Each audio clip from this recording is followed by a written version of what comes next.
Welcome, everybody, and the first hybrid rainbow Grand Prix Tenkaichi is in the books, and what an event it was. The final 8 competitors met to hold the quarterfinals, semifinals, and finals of the tournament to decide who would be the first hybrid rainbow world champion. Now, our organization is still a distant third in Japan behind New Japan Pro Wrestling and All Japan Pro Wrestling. However, with this first major 4 events in the books, and a new champion already crowned, with plenty of feuds and storylines already starting up or continuing on, and a handful of new signings on the horizon, Hybrid Rainbow is already beginning to build a respectable following amongst the Japanese fans. Now, there were 5 non-tournament matchups, which saw the Beneath, with Laparca and Vampiro, beating the Kaniski brothers, Dean Malenko defeating Billy Gunn, Owen Hart defeating Pat Tanaka, the Blade Runners somehow upsetting the Steiners, and Scott Hall getting a controversial win over Cactus Jack via countout, but we're here to focus on what happened in the tournament. So in the first quarterfinal, it was Nobuhiko Takada versus Goto. Goto had felt overlooked by Takada and the fans, who seemed to all be resting their hope on Takada to win this tournament. Goto wanted to make sure everyone knew that he was there and he was a viable candidate. The problem was, Takada had both the catch-style wrestling and the MMA background, and Goto was sitting with only the catch-as-catch-can style. Now, Mr. Backdrop did put in some good work during this fight. He had his moments, he was able to bludgeon Takada at times, even put on his own submissions, and he certainly had a more varied style of slams and tosses, but Takada's submission style, plus his stiff kicks and punches, really gave him the opportunity to get the upper hand towards the end, and in the end of the fight, a hip toss to a head and arm choke ended Goto's tournament opportunity. Sika had come in already professing that he was going to beat Takada in the semifinal and then win the finals. Everyone thought the fight with Michaels was going to be a squash. Michaels actually looked strong early on, though. The young guy was faster, he was quicker. The problem was, he took a lot more chances, and after a while, that bit him in the butt, and Sika was able to start gaining the upper hand. Michaels still had his moments in the fight. That speed and quickness really did play a difference, but over time, Sika was able to wear him down, maybe do a little bending of the rules here and there, and finally got a bear hug that just took the life right out of Michaels, and he was unconscious at the end of the bout. Sika's partner, Kokina Maximus, was a guy that had already said he didn't mind fighting his brother in the finals. But Hase was another one of those Japanese fighters that was pretty upset he was being overlooked. He made it through the first round, he looked strong, his submissions were strong, and in this match they continued to be strong, but he was just a little too small to be able to get the true effect he needed to get Kokina to stop. So he had to look for a pin and try to outlast Kokina, hopefully getting him to run out of stamina. The problem for Hase was, no matter how tricky he was, Kokina was just too strong, and in the end, Hase was thrown out, unconscious, and didn't get back in time and was counted out. Jake Roberts came into this match already hurt. Toshiaki Kawada knew that, but he knew it was still going to be an uphill battle against the heavily favorite coming into the tournament, Jake Roberts. Now, Jake still had a lot in him despite dealing with all these injuries and probably was hampering him throughout the fight. Kawada still looked strong and kind of found a new level of bruteness, essentially.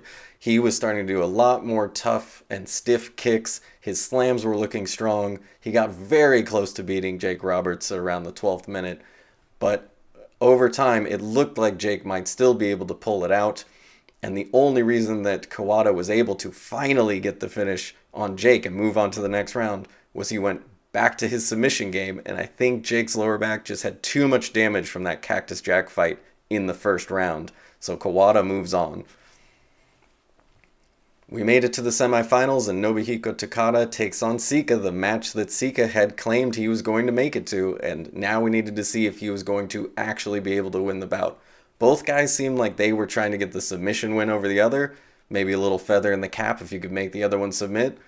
Sika, again, bending the rules a lot, looking like he's going to find any way to win it. Takada trying to go the natural, normal route and just get a pinfall or submission. The problem was, when you have someone else bending the rules, oftentimes you're going to be a step behind. So every time Takada looked like he had the advantage, he fell behind, and then Sika lands his Sika drop.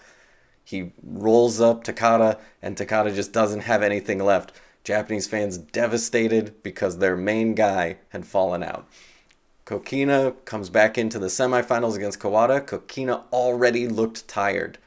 Now, he was still plenty strong. He still had gas in the tank, but you could tell coming into the fight he was going to be a step behind and would have to utilize counters, which he did effectively early on.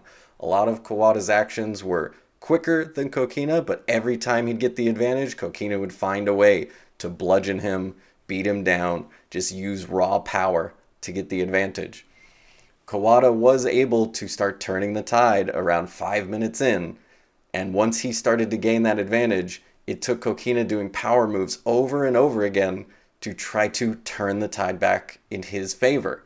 And the problem for Kokina was, since he was already tired, all that did was deplete him further and further. So finally, Kawada, seeing that Kokina had almost nothing left, used a modified calf crusher, which I don't think we've seen him do before, and was able to make it to the finals. So it was Kawada versus Sika. Kawada now desperately trying to prove to the Japanese fans that he was the man that they should put their hopes on. Sika simply looking to fulfill his prophecy. This fight was a good one.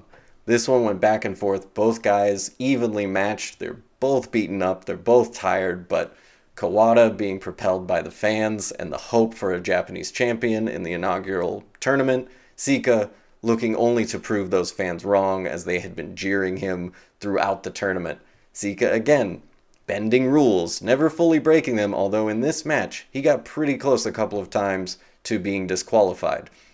For some reason, TG Grunt just doesn't seem to be interested in calling for the disqualification, even though there's plenty of opportunities to do so. Maybe he doesn't want to be the center of attention again. We saw Sika go for a top rope attack, which I don't think we've seen him do before, and it looked almost like Kawada was going to be able to pull this out, but the big difference here, Sika going for the bite on the forehead and up and the top of the brow of Kawada suddenly turned this entire match around. Kawada, still full of spirit and wanting so badly to win that championship, did find another gear. But after a while, the blood loss plus the exhaustion from the earlier matches, Sika just had too much power. He started landing power move after power move, and after a little while, it was pretty clear Kawada was working off of just pure adrenaline. And the problem with that is once that runs out, you're done. And sure enough, Kawada, as much as he wanted to win it, wasn't able to keep up his energy. And when Sika put in that stomach claw finish, which he's done to everyone except for Takada, it was just too much. Kawada had to give up. That was the end. Sika becomes your first hybrid rainbow world champion. And after the match, of course, he mocked the crowd for jeering him throughout the tournament, said that the Polynesians were going to continue to be rulers of hybrid rainbow. And what are you going to do? You can't really speak against it. He made it through the tournament almost unencumbered throughout. I mean, he really was able to just walk through it. So there's our first champion now. He still has to try to get the ultimate belt, which is at the Divinity card, 3 months from the Tenkaichi. He still has 2 pay-per-views in between where he may still lose that world title. So it's possible he won't even get a chance to fight for it, but seeing what he's done in this tournament, it's hard to imagine someone is going to be able to best him. We know Kawada is going to want a rematch. We know Dean Malenko is still down there thinking that he got a raw deal that took him out of the first fight. Scott Hall is still looking strong. Jake Roberts, once he comes back from his injuries, is still looking very strong. But it's hard to imagine right now who's going to be able to defeat Sika. Now, I did tease at the beginning that there are going to be some signings coming up. I'm not going to give those away just yet. You're going to have to wait till the next episode. But it'll be fun to see where all of these feuds and storylines are going. Main one, of course, is Sika, with now both having enemies in Takada and Kawada. Who is going to be the person that unseats him? Is it going to be one of those two, or is someone going to start surging up the ranks to take over that spot? It's hard to know now, but it'll be fun to see.